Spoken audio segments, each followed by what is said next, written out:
The federal agents were already loading Karen into the back of their black SUV when she finally realized what she had done. Her perfectly manicured hands were cuffed behind her back, her HOA president badge still pinned to her blazer like some sick joke. She kept screaming about property rights and neighborhood standards, but nobody was listening anymore. I watched from my porch as they sealed off the barn where my grandfather's safe sat wide open. The same safe she had been obsessing over for months. The same safe she had just cracked with her hired locksmith 20 minutes ago, thinking she would find hidden treasure or family valuables.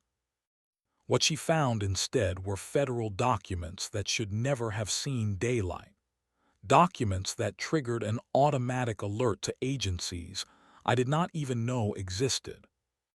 That was when I realized my grandfather had been protecting far more than just family secrets, and Karen had just destroyed everything. 3 months earlier, I was living in a cramped Chicago apartment when the lawyer called about my inheritance. My grandfather had left me his ranch in rural Montana, a place I had visited maybe 5 times in my entire life. The property came with 40 acres of grassland, an old farmhouse that needed work, and a barn that looked like it belonged in a Western movie. What the lawyer did not mention was the HOA covenant that somehow applied to my rural property. Apparently, when the Meadowbrook Estates development went up 2 miles down the road, they managed to extend their jurisdiction over several older properties, including mine. I found this out on my second day at the ranch when Karen Mitchell showed up at my door. Karen was everything you would expect from an HOA president. Mid-50s, blonde hair that never moved in the wind, and a clipboard that seemed permanently attached to her hand. She wore a navy blazer even in the Montana heat and spoke with the kind of authority that made you want to check your own property for violations. "Welcome to the neighborhood," she said, though the nearest house was over a mile away. "I am Karen Mitchell, president of the Meadowbrook Estates HOA. We need to discuss bringing your property into compliance." I stared at her, still holding my morning coffee. Compliance with what? This is a working ranch. Not anymore, it is not. She flipped through papers on her clipboard. According to our covenant, all properties within our jurisdiction must maintain certain standards. Your fence posts are non-conforming, your grass is too tall, and frankly, this whole rustic aesthetic does not fit with our community vision. The community vision. I looked around at the endless grassland and mountain views that had been here long before her precious development existed. My grandfather built this place in 1952. Your neighborhood did not exist when he put up these fences. Corinne smiled the kind of smile that never reached the eyes. Property standards evolve, dear. We cannot have one property bringing down everyone else's values. That was my first warning sign. The way she said "dear," like she was talking to a child. The way she looked at my property like it was her personal project to fix. But what really caught my attention was how her eyes kept wandering toward the barn. During our conversation, she asked pointed questions about what my grandfather had left behind, whether there were any valuable antiques or family heirlooms, whether I had found any safes or lock boxes that might contain important documents. She tried to make it sound casual, but there was something hungry in her voice. "Just trying to help you understand what you have inherited," she explained when I asked why she cared. "Sometimes older properties have hidden assets that new owners miss." After she left, I walked through the barn more carefully. That was when I found the safe built into the foundation wall, hidden behind some old feed sacks. It was an old-fashioned combination safe, heavy steel with a brass dial that had seen decades of use. Next to it, my grandfather had mounted a small plaque that read, "Some doors should never be opened by strangers." The combination was in his will, sealed in an envelope with strict instructions about when and how to use it. The lawyer had been very specific about my grandfather's warning. The safe was only to be opened in absolute emergencies, and never in front of anyone I did not trust completely. I should have paid more attention to that warning. Karen returned 3 days later with a formal violation notice. According to her clipboard, I was in breach of 17 different HOA regulations. My grass was 3 inches too tall. My fence posts were the wrong color. My mailbox did not meet approved specifications. Even my pickup truck was apparently too old and weathered to park in my own driveway. "These violations carry fines," she explained, handing me a document that looked more official than my mortgage papers. $50 per day until corrected. That adds up quickly. I read through the ridiculous list of demands. You want me to replace perfectly good fence posts because they are not white vinyl. This is a cattle ranch, not a suburban lawn. Rules are rules. The HOA board voted on these standards, and every property owner agreed to follow them. She glanced toward the barn again. "Speaking of compliance, I will need to conduct a full property inspection to document all violations." Something cold settled in my stomach. An inspection of what exactly? Everything. House, outbuildings, storage areas. We need to make sure there are no safety hazards or unpermitted structures. Her smile was sharp now. "That old barn looks like it could collapse any day. Might be harboring dangerous materials or fire hazards." I kept my voice steady. "The barn is structurally sound and private property. You have no authority to inspect inside it." Karen's friendly mask slipped just a little. "We have every authority granted by the covenant agreement. If you refuse to cooperate, the fines will increase substantially." That night, I installed security cameras around the property.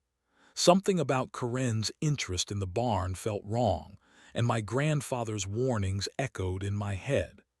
The cameras were a good investment because 2 days later, they caught Karen trespassing after dark. The footage showed her walking around the barn with a flashlight, testing windows and doors. She spent almost an hour trying to find a way inside, even attempting to pry loose boards with a crowbar she had brought. When that failed, she took photographs of every angle of the building, including close-ups of the foundation where the safe was hidden. I confronted her the next morning. "Explain this," I said, showing her the security footage on my phone. Karen barely glanced at the screen. "Property inspection for safety violations, completely within my authority as HOA president. At midnight with a crowbar. The time of day is irrelevant. If you had cooperated with a scheduled inspection, midnight visits would not be necessary." She made a note on her clipboard. "This hostile attitude will be documented in your file." The harassment escalated quickly after that. Karen filed complaints with every agency she could think of. The fire department showed up to investigate reports of dangerous chemicals in my barn. Animal control arrived looking for unlicensed livestock. Code enforcement officers appeared with citations for structures that had existed longer than their own department. Each visit involved officials asking to search the barn. Each time, I politely refused and showed them my grandfather's property surveys proving everything was legal and permitted. But Karen was relentless. She filed new complaints faster than I could address the old ones. The worst part was how she had turned the harassment into a community project. She organized neighborhood meetings to discuss the problem property that was bringing down everyone's home values. She posted on social media about my refusal to cooperate with reasonable requests. She even started a petition demanding that the county force me to comply with HOA standards. Through it all, her obsession with the barn never wavered.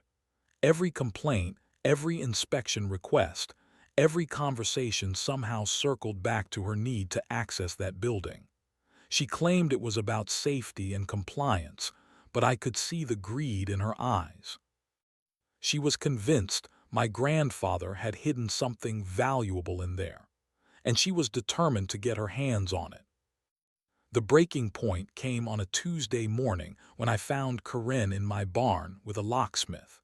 They were standing in front of my grandfather's safe, the locksmith already examining the combination dial with professional tools. "What the hell do you think you are doing?" I shouted, my voice echoing off the barn walls. Karen did not even look embarrassed. Emergency safety inspection. This safe could contain hazardous materials or expired chemicals that pose a community risk. The locksmith, a nervous-looking man in his 60s, held up his hands. "Look, mister, I thought she owned this property. She showed me paperwork and everything." I pulled out my phone and started recording. "She lied to you. This is my property and you are both trespassing." "I have full authority under the HOA covenant," Karen snapped. "This inspection is completely legal and necessary for community safety." The locksmith stepped back from the safe. "Ma'am, if there is a dispute about ownership, I cannot continue this job. I do not want any legal trouble." Karen's perfect composure finally cracked. "You were hired to open this safe, and that is what you are going to do. I am the HOA president, and I am telling you this is an authorized inspection." "No," I moved between them and the safe. "You are going to leave my property right now, or I am calling the sheriff." That was when Karen completely lost control. "You think you can hide whatever your grandfather stashed in there? I know he was up to something suspicious. Nobody keeps a safe that's secure just for family photos." The accusation hit me like a physical blow. "What are you talking about?" "I have done my research. Your grandfather had connections, military contracts, government business. Who knows what kind of illegal activities he was involved in?" Her voice was getting higher, more frantic. "That safe probably contains stolen goods or tax evasion evidence or worse." The locksmith was already packing up his tools. "Lady, I am out of here. This whole situation is crazy." Karen grabbed his arm. "You cannot leave. I paid you good money to open that safe. And I am keeping the money for my time, but I am not opening anything until this gets sorted out legally." He pulled free from her grip and headed for the door. "Fine," Karen screamed after him. "I will find another locksmith. I will get a court order. I will call the police and report suspected criminal activity." After the locksmith left, Karen turned back to me with pure hatred in her eyes. "You think you have won something here. You have no idea who you are dealing with. I have connections in this county. I have friends in law enforcement and local government. Get off my property. I know there is something valuable in that safe. Something your grandfather did not want anyone to find. Well, guess what? I am going to find it, and when I do, I am going to make sure you lose everything." She stormed toward the barn door, then stopped and turned back. "This is not over, not even close. I am going to call every agency, every department, every official I know. I am going to tell them you are hiding evidence of criminal activity. I am going to make your life hell until you open that safe and show me what is inside." After she left, I stood alone in the barn staring at my grandfather's safe. Her accusations about criminal activity were insane, but they had planted a seed of doubt. What if there really was something in there that could cause problems? What if my grandfather had been involved in something I did not know about? The safe had been part of my life for as long as I could remember, but I had never questioned why it was so important to keep it locked. My grandfather's warnings had always seemed like the careful precautions of an old man protecting family valuables. Now, with Karen's threats ringing in my ears, I started to wonder if there was more to the story. That night, I made a decision that would change everything. I was going to open the safe, not because Karen demanded it, but because I needed to know what my grandfather had been protecting. I needed to understand what was worth all these warnings and all this harassment. I had no idea that opening that safe would trigger events far beyond anything Karen or I could have imagined. The combination was written in my grandfather's careful handwriting on a piece of paper sealed inside his will. Three numbers that had been waiting 30 years to be used. 8/17/45. The date he returned from the war, he had written in the margin. I turned the dial slowly, feeling the old mechanism click into place with each number. The final tumbler fell with a solid thunk, and the heavy door swung open on well-oiled hinges. What I found inside was not money or gold or family heirlooms. The safe contained rows of carefully organized federal documents in manila folders, communication equipment that looked decades old but meticulously maintained, photographs of people I did not recognize with names and locations written on the back, and a thick manual labeled Witness Protection Protocols Classification Level, Secret. My hands shook as I opened the first folder. Inside were documents bearing the seal of the United States Marshals Service. Letters addressed to my grandfather using names I had never heard before. Reports about relocated families and new identities, and ongoing threats to protected witnesses. My grandfather had not just been a rancher. He had been a safe house operator for the Federal Witness Protection Program. The realization hit me like a physical blow. Every warning about the safe, every caution about strangers, every piece of advice about keeping family business private suddenly made perfect sense. This was not about hidden treasure or family secrets. This was about protecting people whose lives depended on absolute secrecy. And I had just compromised everything. While I was reading through the documents, trying to understand the scope of what my grandfather had been involved in, I heard a car door slam outside. Through the barn window, I saw Karen marching toward the building with her phone already out, taking pictures. "I knew it," she shouted as she burst through the barn door. "I knew you were hiding something important." I tried to close the safe, but she was already inside, her phone camera capturing everything. "Karen, you need to leave right now. This is not what you think." Federal documents, government secrets. She was practically vibrating with excitement. "Do you have any idea how much this information could be worth? How many people would pay for access to witness protection files?"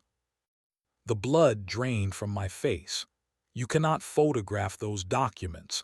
You do not understand what you are doing." But Karen was already texting someone, her fingers flying across her phone screen. "My contact at the county courthouse is going to love this. And wait until the local news finds out about the government conspiracy operating right here in our community." "Karen, stop, please. You are putting people's lives in danger." She laughed, a sound that made my skin crawl. "The only person in danger here is you, hiding federal documents, operating some kind of illegal safe house, probably tax evasion too. You are going to prison, and I am going to be the whistleblower who exposed it all."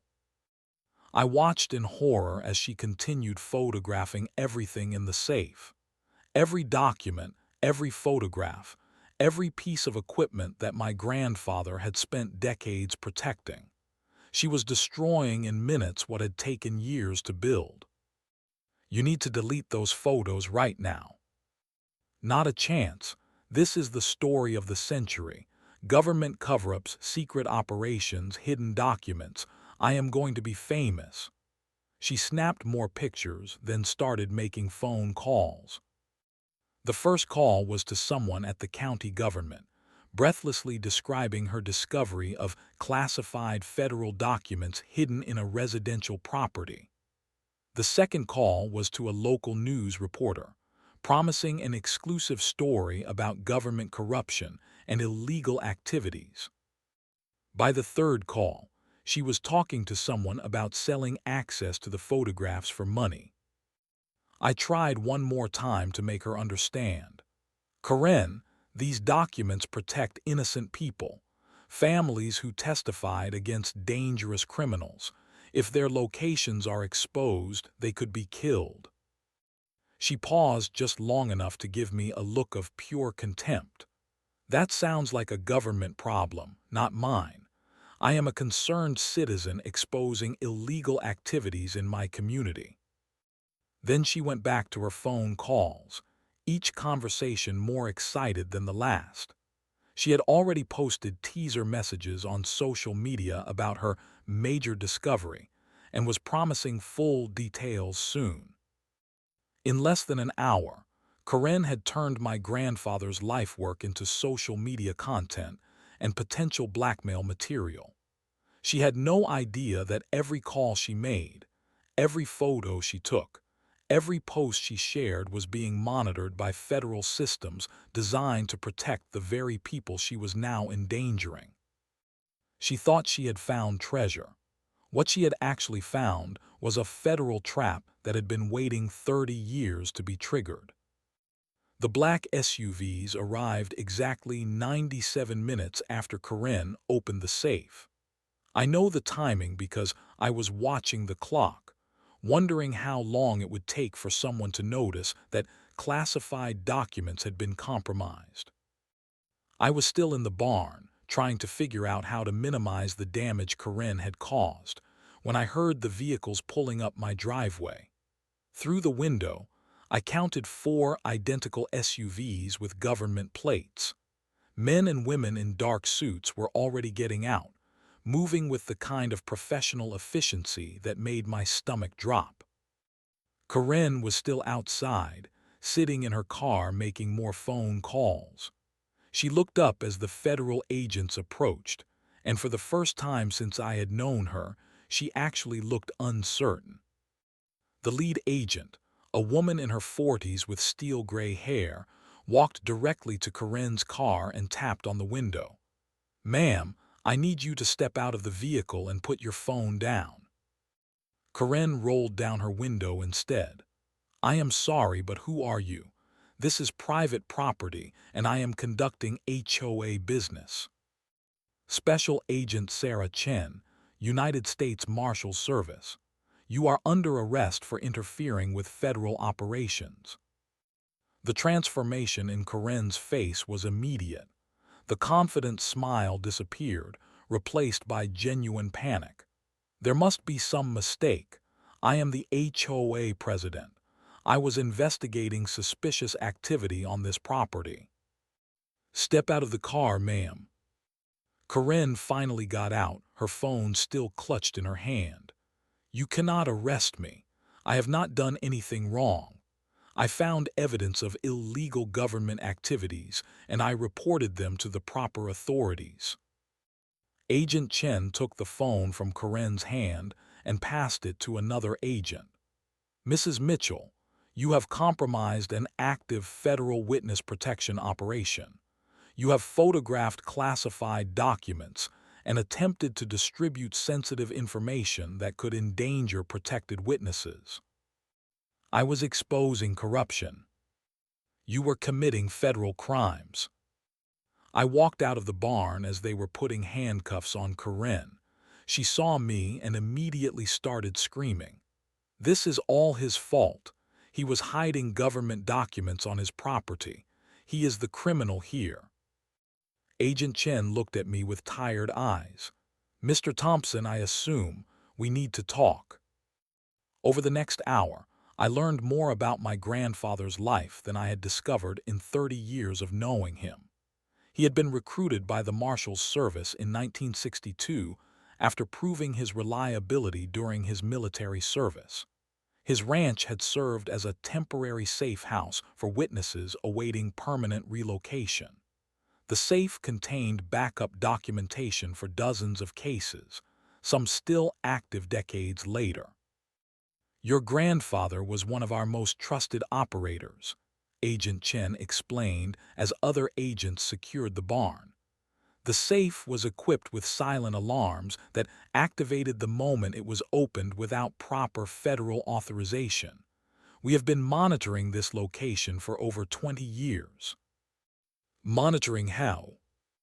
Satellite surveillance, periodic check-ins, automated systems that track any unusual activity. When Mrs. Mitchell started her harassment campaign, we were already aware of the situation. I felt sick, so you knew she was trying to get into the safe. We hoped you would handle the situation without compromising the operation. Unfortunately, Mrs. Mitchell's actions today have forced us to shut down protocols that took decades to establish." Karen was in the back of one of the SUVs now, still shouting about her rights and demanding to call her lawyer. Through the window, I could see her making increasingly frantic gestures as the reality of her situation began to sink in.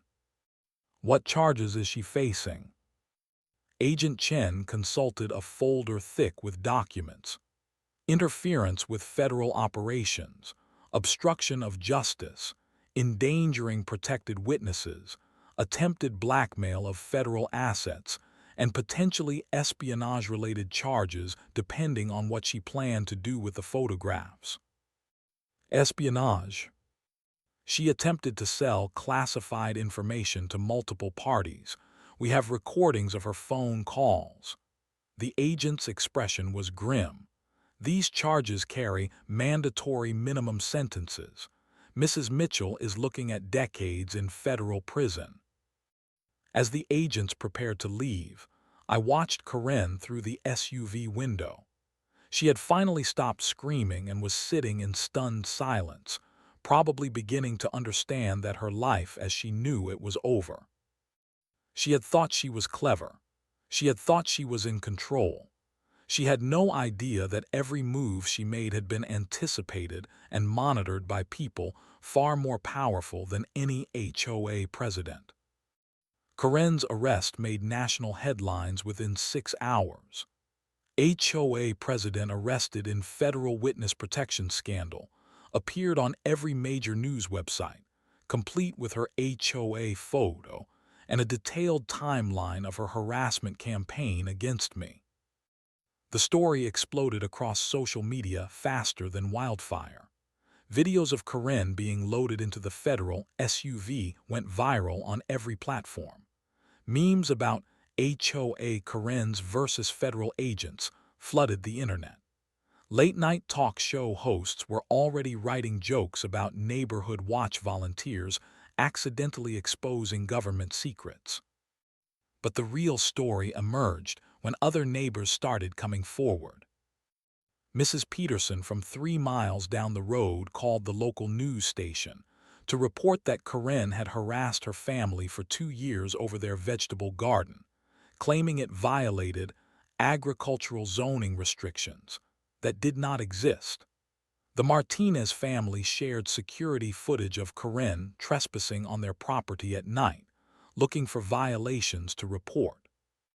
Even the mailman gave an interview about Karen's attempts to recruit him as an informant about suspicious packages or unusual deliveries. The HOA board held an emergency meeting and voted unanimously to remove Karen from all positions. They also voted to dissolve the entire HOA after discovering that Karen had been operating without proper board approval for most of her actions. The lawyer who had helped establish the original covenant confirmed that Karen had exceeded her authority from the very beginning. She basically created her own little dictatorship, board member Tom Wilson told reporters. "We thought she was just being thorough with property standards. We had no idea she was harassing people and trespassing on private property. Karen's husband filed for divorce before she was even formally charged. In court documents, he claimed that he had been unaware of his wife's increasingly erratic and obsessive behavior and wanted to protect their children from the media attention. He put their house on the market within a week of her arrest. The federal investigation expanded as agents discovered Karen's other activities. She had been embezzling HOA fees for months, using the money to fund her harassment campaigns and hire private investigators to research property owners she considered problematic. She had also been collecting illegal fees for services that the HOA was not authorized to provide. Karen's lawyer, a public defender who looked overwhelmed by the media attention, attempted to negotiate a plea deal. But the federal prosecutor made it clear that endangering witness protection was not something the government took lightly. Mrs. Mitchell's actions potentially compromised the safety of multiple protected families, the prosecutor explained at a press conference. Some of these witnesses testified against organized crime figures, drug cartels, and other dangerous criminals. Her reckless pursuit of personal gain put innocent lives at risk. Agent Chen visited me a week after the arrest to explain the ongoing investigation. We found evidence that Mrs. Mitchell was planning to sell the photographs to multiple buyers. She had already contacted private investigators, journalists, and at least one individual with connections to organized crime. The organized crime connection made my blood run cold. You mean she was going to sell witness information to the people they were hiding from? It appears that way. She had no understanding of what the documents contained, but she knew they were valuable. If she had completed those transactions, people would have died. I spent sleepless nights thinking about the families my grandfather had helped protect over the years. People who had risked everything to testify against criminals, trusting that the government would keep them safe. Karen's greed had nearly destroyed that trust and potentially cost lives. The media coverage continued for weeks. Karen became the face of HOA overreach, a cautionary tale about what happens when petty authority goes unchecked. Property rights advocates used her case to push for legislation limiting HOA powers. Criminal justice experts discussed the importance of protecting witness testimony and the serious consequences of compromising federal operations. Through it all, Karen remained in federal custody, denied bail due to the flight risk and ongoing nature of the investigation. Her perfect suburban life had crumbled in a matter of hours, destroyed by her own greed and obsession with power. She had wanted to be important, to be in control, to have authority over others. Instead, she had become a national symbol of everything wrong with unchecked power and entitled behavior. Karen's sentencing hearing took place on a cold December morning, 6 months after her arrest. The federal courthouse was packed with media, legal observers, and some of the neighbors she had harassed over the years. I was there too, sitting in the gallery as the final chapter of this nightmare played out. She had accepted a plea deal rather than face trial. The evidence against her was overwhelming. Recorded phone calls attempting to sell classified information, social media posts bragging about her discovery, and testimony from multiple victims of her harassment campaign. Her lawyer had advised her that a trial would only result in a longer sentence. Karen stood before the judge looking nothing like the confident HOA president who had showed up at my door months earlier. Prison clothing had replaced her blazers. Her perfectly styled hair hung limp and unwashed. The clipboard that had been her constant companion was nowhere to be seen. "Mrs. Mitchell," the judge began, You have pleaded guilty to serious federal crimes that endangered the lives of protected witnesses and compromised operations that took decades to establish. Do you understand the gravity of your actions?" Karen's voice was barely audible. "Yes, Your Honor." The Witness Protection Program exists to safeguard individuals who have risked their lives to help law enforcement fight organized crime and other serious threats. Your reckless pursuit of personal gain nearly destroyed that protection for multiple families. The prosecutor had recommended 15 years in federal prison, citing the ongoing danger to witnesses and Karen's complete lack of remorse during the investigation. Karen's lawyer had argued for leniency, claiming she had not understood the significance of the documents she photographed. The judge was not impressed by the ignorance defense. "Mrs. Mitchell, you spent months harassing an innocent property owner, trespassing on private land, and attempting to access materials that clearly did not belong to you. When you finally gained access to classified documents, your first instinct was to photograph them and attempt to profit from their contents. This was not a moment of poor judgment. This was a sustained campaign of criminal behavior." The sentence was 18 years in federal prison, with no possibility of parole for the first 12 years. Karen collapsed into her chair as the judge explained that she would serve her time in a maximum security facility due to the classified nature of her crimes. After the hearing, Agent Chen found me in the courthouse hallway. "Justice does not always work this cleanly," she said. "Mrs. Mitchell could have caused damage that would have taken years to repair.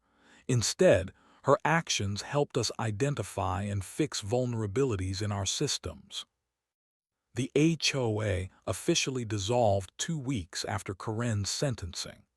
The legal costs of defending against her unauthorized actions had bankrupted the organization, and none of the remaining board members wanted to continue the association after the scandal. I kept the ranch, of course. The federal government worked with me to secure my grandfather's legacy while ensuring that the witness protection protocols remained intact. Agent Chen explained that some of the families my grandfather had helped were still alive, still protected by the system he had helped build. Karen's house sold at auction for half its assessed value. Her husband and children moved across the country to escape the media attention and social media harassment. The Meadowbrook Estates development struggled to attract new buyers, with the Karen Mitchell scandal permanently attached to the neighborhood's reputation. On quiet evenings, I sit on my porch looking out over the same grassland and mountains my grandfather loved. The safe in the barn is empty now, its contents transferred to more secure federal facilities. But the lessons it taught me about family, duty, and the price of unchecked power remain. Karen thought she could bully her way to whatever she wanted.